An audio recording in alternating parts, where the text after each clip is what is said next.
संदीप रेड्डी वांगा के जाल में फंस गए कांग्रेसी लीडर। वो मैं इसलिए बोल रहा हूँ, आगे बताऊंगा। सबसे पहले आपको बता दूं, एक इनके एमएलए एमपी हैं कांग्रेस की, उन्होंने क्या बोला है एनिमल मूवी पर। Congress MP Ranjeet Ranjan delivered a powerful speech in the Rajya Sabha during a 0 hour vehemently criticizing the Ranbir Kapoor starrer film Animal on December 7.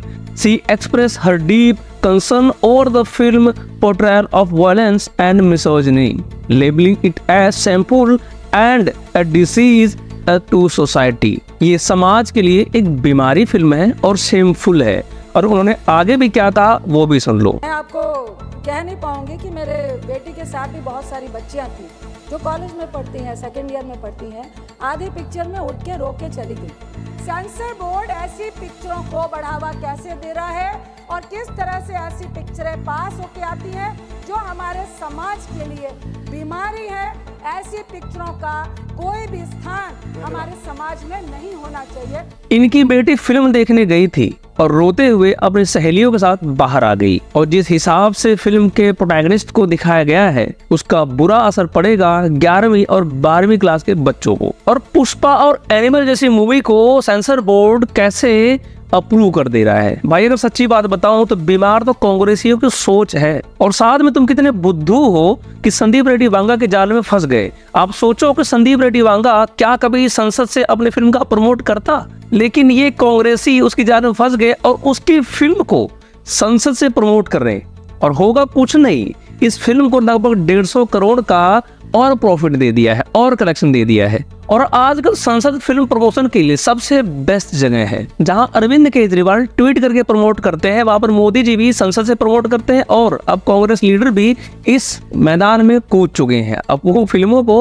Promote करेंगे संसद से, और ये जानबूझ के नहीं है, ये अनजाने में हुआ है। ये संदीप रेड्डी वांगा चाहता था कि जितने भी फेमिनिस्ट लोमड़ियां हैं वो चिल्लाएं, और जितना भी चिल्लाएंगे इस फिल्म को उतना ही फायदा मिलेगा। संदीप रेड्डी वांगा को मालूम था कि फेमिनिस्ट लोमड़िया और फेमिनिस्ट लकड़बग्घे इस फिल्म पे चिल्लाएंगे जरूर, इसके हर एक सीन पे उनको आपत्ति जरूर होगी, लेकिन उनको ये नहीं मालूम था कि कांग्रेस भी इस मैदान में कूद जाएगी और उसका मदद करेंगी। अच्छा, वो सब आते हैं इनके सवालों पे। इनका पहला सवाल था कि फिल्म सर्टिफिकेशन बोर्ड ऐसी फिल्मों को सर्टिफाइड क्यों करता है। भाई सेंसर तो कर दिया था ना, ए सर्टिफिकेट दे के उसको सेंसर कर दिया था। उन्होंने बता दिया था कि एडल्ट मूवी है, 18 साल से अबव के लिए फिल्म है, तो जो 18 साल से नीचे के हैं वो ना जाए फिल्म देखने के लिए। उन्होंने बताया था कि इसमें वायलेंस है। अब तुम्हें इग्नोर करना है सेंसर बोर्ड की बातें भी, तो तुम इग्नोर करो। और उसके बाद ये औरत बोलती है कि समाज के लिए बीमारी है और शेमफुल है और मिसोजिनिस्टिक है। तो ये बताओ चाची जी, गैंग्स ऑफ वासेपुर में सत्संग था क्या? उस फिल्म में सत्संग बताया जा रहा था क्या? वो फिल्म समाज सुधारक थी क्या? सेक्रेड गेम समाज सुधारक मूवी थी। 4 more shots, thank for coming with vending, जिसमें महिला मास्टरबेशन करती है, एक्स्ट्रा मैरिटल अफेयर रखती है, बच्चों से कहलवाया जा रहा है कि हम बरा नहीं पहनेंगे, और बच्चों से कहलवाया जा रहा है कि हम बड़ों का आदर नहीं करेंगे। एक फिल्म है स्वरा भास्कर की जहां 4 यार। इस फिल्म में औरतों कहा जा रहा है कि तुम पैंटी और ब्रा पहन के बीच पे दारू पियो। तो ये सारी फिल्में क्या समाज सुधारक मूवी थी क्या? ये सारी फिल्में 4 more shots विद वेंडिंग और जहां 4 यार, ये क्या फिल्में महिला सशक्तिकरण मूवी थी? एक फिल्म और थी राजना, जिसमें सोनम कपूर का कैरेक्टर पूरी फिल्म में चूतिया काटती है धनुष का, और लास्ट में उसको उड़ा भी देती है। धनुष उसका प्रेमी होता है, उसका चूतिया काटती है, उसको बेवकूफ बनाती है और उसे बोलती है कि उससे प्यार करती है, और साथ में उसका अलग ही कहीं अफेयर चल रहा होता है। ये क्या महिला सशक्तिकरण मूवी थी? या फिर इट्स हर चॉइस?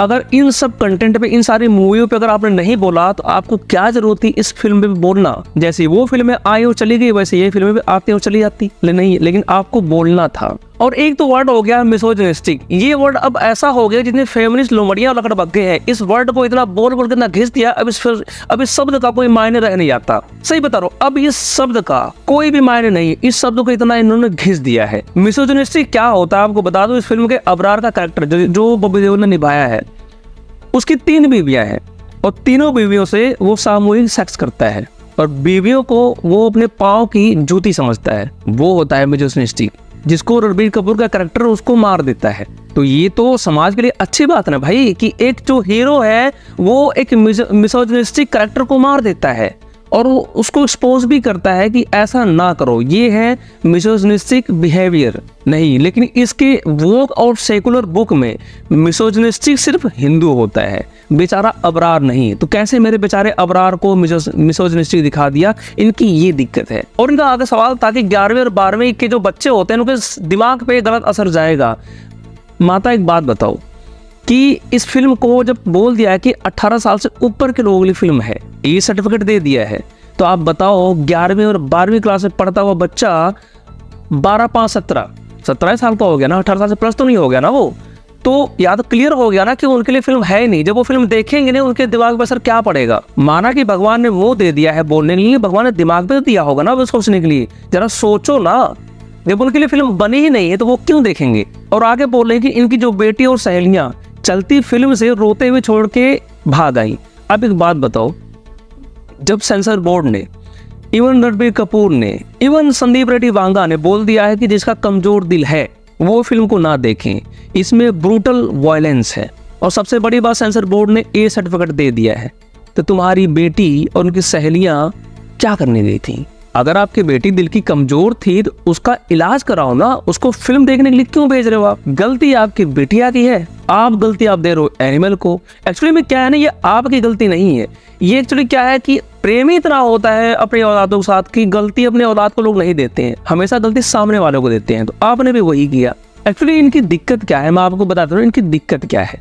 इस फिल्म में पहली बार स्वास्तिक और नाजिस के सिंबल को दोनों का डिफरेंस बताया है, इनकी ये दिक्कत है। इस फिल्म में सूडो जहरीली वोक फेमिनिज्म नहीं दिखाया गया, इनकी ये दिक्कत है। जहां हर फिल्म में, बॉलीवुड के हर फिल्म में लौंडिया के लिए दुनिया को आग लगा दिया जाता है, वहां पर पहली बार कोई ऐसी फिल्म आई जिसमें बाप के लिए पूरी दुनिया को आग लगा दिया जा रहा है, उनको ये पसंद नहीं है, इनकी ये दिक्कत है। इस फिल्म में पहली बार हीरो को फेमिनिस्ट ना दिखाया गया, इनकी ये दिक्कत है। इनकी दिक्कत ये है कि इस फिल्म में जो हीरो है अपना पुरुषार्थ नहीं त्याग रहा, इनकी ये दिक्कत है। जहां हर फिल्म में जो हीरो होता है अपना पुरुषत्व त्याग करके नारीवाद में इतना घुल जाता है कि वो अपने आप को भी फेमिनिस्ट कहता है उस फिल्म में, इसमें नहीं बोल रहा है, इनकी ये दिक्कत है। इस फिल्म में देश, संस्कृति, हिंदुइज्म को गाली नहीं दिया जा रहा है, इनकी ये दिक्कत है। इस फिल्म में पहली बार किसी फिल्म में हिंदू रिचुअल्स और पूजा पाठ पद्धति और यज्ञ को दिखाया गया है, वो भी हीरो द्वारा, विलन द्वारा नहीं, इनकी ये दिक्कत है। इस फिल्म में पहली बार किसी मुस्लिम विलन को दिखाया गया है और उसका मिसोजिनिस्टिक बिहेवियर और उनका कृत्य, इनका कुकर्म दिखाया गया है, ये इनकी दिक्कत है। इस फिल्म में पहली बार मुसलमानों को 3 बीवी वाला कुकर्म दिखाया गया है, इनको ये दिक्कत है। जहां बॉलीवुड की फिल्म में हीरो को नास्तिक दिखाया जाता था, यहाँ पर पहली बार इस फिल्म में हीरो को हिंदू मान्यताओं में बिलीव दिखाया गया है, इनको ये दिक्कत है। इनकी बॉलीवुड की हिंदू फोबिक, एंटी नेशनल्स और एंटी रिचुअल्स और फेक फेमिनिज्म और वोक जहरीली मूवी कोई नहीं देख रहा, इनकी ये दिक्कत है। ये बॉलीवुड की फिल्म दिखाते हैं ना कि फेमिनिज्म के आड़ में ये औरतों को दारू पीना बताते हैं कि वो फेमिनिज्म है, औरतों को एक्स्ट्रा मैरिटल अफेयर करना बताते हैं वो फेमिनिज्म है। वो कहते हैं ना कि किसी देश को तोड़ना है तो वहाँ की कल्चर, वहाँ के नारी में उनके संस्कृति को लेकर उनकी भावना को तोड़ दो, वो देश खुद ब खुद टूट जाएगा। तो यहाँ ऐसा कुछ नहीं है, इनकी वो दिक्कत है। और इनकी ये दिक्कत हमेशा दिक्कत रहने वाली है, क्योंकि अब ना ऑडियंस बदल गई है, उनका टेस्ट बदल गया है और ऐसी फिल्में पसंद आ रही हैं। इसीलिए ना कि फिल्म ने 700 करोड़ कमा लिया है अभी तक, और आगे भी 1000 करोड़ तक ये आराम से कमा लेंगी। और जो वोक और कांग्रेस लीडर्स हैं जिन्होंने फिल्म को प्रमोट किया है, संदीप रेड्डी वांगा ने उनको थैंक यू बोला है और ये भी बोला है। मैं तो इस फिल्म को जा रहा हूँ 4थी बार देखने, आप भी चलो।